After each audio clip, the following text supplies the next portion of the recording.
દિયોદરના કુવાણા murder કેસનો ગણતરીના કલાકોમાં ભેદ ઉકેલાયો, 5 આરોપીઓ ઝડપાયા। દિયોદર તાલુકાના કુવાણા ગામે થયેલા સનસનાટીભર્યા મર્ડર કેસમાં વાવ-થરાદ જિલ્લા પોલીસને મળી મોટી સફળતા। પોલીસે ગણતરીના કલાકોમાં જ હત્યાનો ભેદ ઉકેલી નાખીને ગુનામાં સંડોવાયેલા મુખ્ય 5 આરોપીઓને વાહનો સાથે બુકણા ગામેથી ઝડપી પાડ્યા। જૂની અદાવત અને ખૂનનો બદલો લેવા બંદૂક હથિયારો વડે હુમલો કરી કરાઈ હતી હત્યા। વર્ષ 2025માં બુકણા ગામના અભાભાઈ સુજાજી ગોહિલની થઈ હતી હત્યા, જેનો બદલો લેવા માટે જ આ પ્લાનિંગ સાથે મર્ડર કરવામાં આવ્યું હતું। શામળાભાઈ ભીલ થરાદ કોર્ટમાં મુદ્દતે આવ્યા હતા, જેનાથી આરોપીઓએ તેમને રેકી કરી પીછો કર્યો હતો। પાન પાર્લર નજીક 5 શખ્સો સ્કોર્પિયો કાર અને ઇનોવા ગાડીમાં હથિયારો સાથે આવ્યા હતા અને ફિલ્મી ઢબે હત્યા કરી હતી।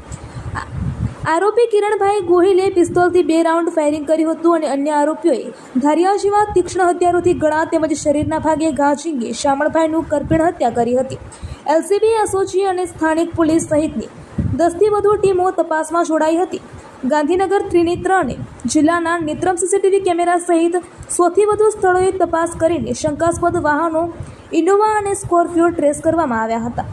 પકડાયેલા તમામ આરોપીઓએ પૂર્વ આયોજિત કાવતરું ઘડ્યું હતું અને પકડાઈ ન જવાય તે માટે પોતાના મોબાઈલ ફોન ઘરે મૂકીને ગુનો આચરવામાં આવ્યો હતો। પકડાયેલા આરોપીઓના નામ તમામ રહે બુકણા, તાલુકો વાવ। 1 કિરણભાઈ સુજાભાઈ ગોહિલ મુખ્ય આરોપી, ગુનાહિત ઇતિહાસ ધરાવે છે। 2 શિવાજી પબાજી ગોહિલ। 3 મહેશભાઈ રામસીભાઈ ગોહિલ। 4 સુજાજી પબાજી ગોહિલ। 5 ભરતભાઈ જોગાભાઈ ગોહિલ। તારીખ 12 જૂને દિયોદર પોલીસ સ્ટેશન હદ વિસ્તારના કુવાણા ગામ ખાતે એક હત્યાનો બનાવ બનેલ હતો। આ હત્યાના બનાવને વાવ-થરાદ જિલ્લા પોલીસ દ્વારા શરૂઆતથી જ ખૂબ ગંભીરતાથી લઈ અને તાત્કાલિક કાર્યવાહી કરેલ હતી। તમામ ટીમો, સ્થાનિક પોલીસ અને ઉચ્ચ અધિકારીઓએ બનાવ સ્થળની વિઝિટ કરી બનાવની પ્રાથમિક વિગત અનુસંધાને તપાસ હાથ ધરી હતી।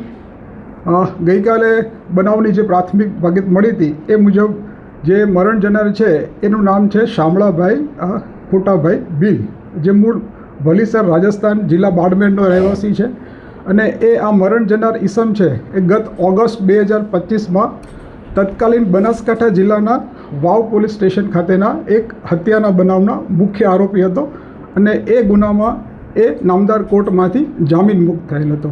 આ ઈસમની હત્યામાં જે પ્રાથમિક સીસીટીવી ફૂટેજ આધારે જે માહિતી મળી હતી એ માહિતી મુજબ ગુનામાં સંડોવાયેલા મુખ્ય 3 આરોપીઓ કે જે સીસીટીવી ફૂટેજમાં પણ જોઈ શકાય છે એ ત્રણેય આરોપીઓમાં કિરણભાઈ સુજાજી ગોહિલ, બીજા છે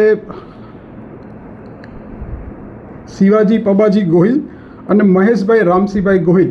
આ મુખ્ય 3 આરોપીઓ ઉપરાંત ગુનાને અંજામ આપવા માટે મદદરૂપ થનારા બીજા 2 અન્ય આરોપી મળી કુલ 5 આરોપીઓની ગુનાના કામે વપરાયેલા બંને વાહનો સાથે જિલ્લા પોલીસ દ્વારા રાઉન્ડ અપ કરવામાં આવેલા છે અને તપાસ કરનાર અધિકારી દ્વારા આ તમામ આરોપીઓની પૂછપરછ કરી અને પુરાવા આધારે અટક કરી આગળની કાયદેસર કાર્યવાહી કરવામાં આવનાર છે। સાહેબ, હત્યા પાછળનું કારણ શું હતું અને કેટલા આરોપીઓ કેટલા સમયથી રેકી કરી રહ્યા હતા? આ હાલમાં જે મરણ જનાર વ્યક્તિ છે એ આશરે લગભગ એપ્રિલ 2026થી જામીન મુક્ત થયેલા હતા, એટલે લગભગ 2-1 મહિનાથી આ લોકો પૂર્વ તૈયારી કરેલ હોવાનું પ્રાથમિક વિગતે જાણવા મળેલ છે અને હત્યાનું મુખ્ય કારણ કે જે આ મરણ જનાર વ્યક્તિ છે એ અગાઉ પોતે હત્યાના ગુનામાં સંડોવાયેલ હોય અને એ દાજ રાખી અને આ ગુનાને અંજામ આપેલ હોવાનું પ્રાથમિક દ્રષ્ટિએ જણાઈ આવેલ છે। હાલ જે આરોપીઓની અટકાયત કરાઈ છે એ ગુનાહિત ઇતિહાસ ધરાવે છે કે કેમ? હાલના જે 5 આરોપીઓ છે એ પૈકી માત્ર એક જે કિરણ સુજાજી ગોહિલ છે એના વિરુદ્ધ એક 324 આઈપીસી 324 મુજબનો વર્ષ 2022માં ગુનો નોંધાયેલ છે। અન્યથા પકડાયેલા કોઈપણ આરોપીઓનો ગુનાહિત ઇતિહાસ અત્યારની સ્થિતિએ નથી। ભેદ ઉકેલવા માટે કેટલી ટીમો બનાવવામાં આવી છે?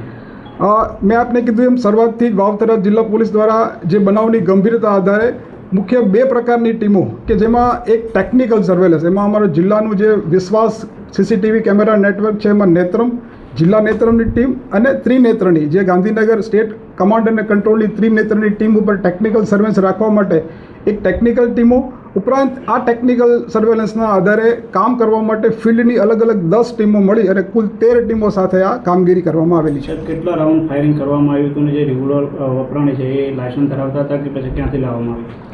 જે સીસીટીવી ફૂટેજમાં જોઈ શકાય છે કે એક કન્ટ્રી મેડ પિસ્તોલ જેવું વેપન વપરાયેલ હોવાની શક્યતા છે।